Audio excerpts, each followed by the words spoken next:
Ever wondered how money was invented and how we got from trading cows to Bitcoin? Let's break it down fast.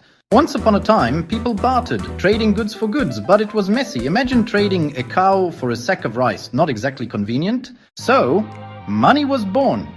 Gold, silver, even seashells became the first currencies because they had value and were easy to trade. Then came paper money.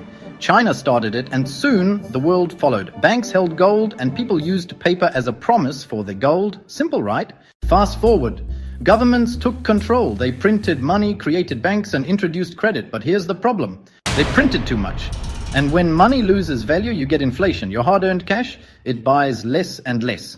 Then in 2009, boom, Bitcoin was born. A digital currency with a limited supply, no government printing, just pure decentralized money. Now crypto is changing the game. No middlemen, lower fees, and you control your money. But will it replace cash? That's the big question. From bartering to Bitcoin, money has come a long way. Where do you think we're heading next? Drop your thoughts below and hit follow for more mind-blowing content.